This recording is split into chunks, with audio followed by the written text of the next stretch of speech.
mga kabady na nagbiyahe ko gikan naghatod sa asawa karon mga kabady na ako nakita dito sa kananay. Nagdala siyang silhig mga kabady. So naroon siya mga kabady. So ato siya pangutan mga kabady og tagpila na iyang silhig. Kaya ato na lang siyang pakyawon. Luoy kasi nanay sa iyo pa mga kabady. Ano si nanay? Tagpila mo lang silhig. 50. Ang buok. Oo. Palit ko be. Si nanay mga kabady.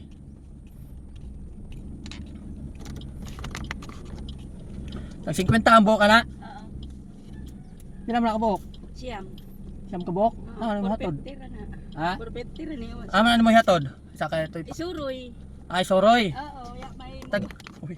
isuroy pa man. Taga man ka? Taga dihara mano. Haman may soroy. Ya parang paingon sa Ala? sakit. Unsa ni nga silhig? Head chop sir. Kung gahi. Mm. Gahi gyud ayo. Bapo yang sa silhig mga kabady kay gahi. Mga higjok. Ay higjok na no? Oo, head chop. So shout out kay nanay mga kabady. Nay, si pangalan mo nay? Kasi pangalan mo? Roselyn. Shout out kay nanay mga kabady. Sa iyo lang naglako og kuan mga kabady. Silhig. So siyam ka buok 450. So ato lang palit tong tanan nay para wala na kay bitbiton. Butan na kana to diri nay. Para wala na kay bitbiton kay bugat ro na. Salamat kay Rajaw sir. Panalangin na kao sa Ginoo sa akin. Amen. Sige, daan ang butang nay. Kay niadto akong bata sa Surigao kay sa piso ay kwarta adto. Ha? Ano naman? Nang hanap sa trabaho, Lalaki o babae? babae. Narbaho siya? So mga kabadin, ato daw yung anak Surigao walay dala bisag piso. Kaya naghanap og trabaho. Mo nangita daw trabaho mga kabadi. So nakita sa nanay mga kabadi ato na nang paliton tanan. Pila tanan nay? 450 kay tag 50 man. 450 kay siya man to kabuok mga kabadi.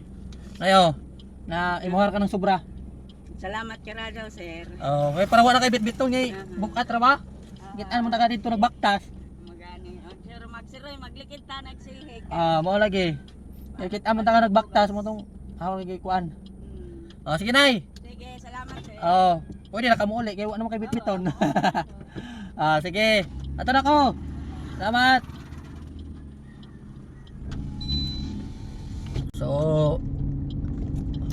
nako kay tong tabang daw kay nanay mga kabady kay ang iyahang anak niya ato og Surigao kay mangitag trabaho. Ano sa mga kabady bisag piso daw walay dala ang iyang anak. So kituyo ko to sa Ginoo siguro mga kabady nga malabihan nato si nanay pauli. Ato na lang gipalitan ng mga kabady siyam ka buok 450 kay tag 50. So ato na lang yatang para mga kabady nga 50. So nakatabang ta kay nanay mga kabady luoy kay bukat na nga silhig mga kabady kay kana nga silhig higjok atong mga gahi bitaw mga kabady. So di gyud na siya basta-basta mga kabady nya labaw na ron init kayo pan adlaw kay bisag buntag sayo mga kabady init kayo.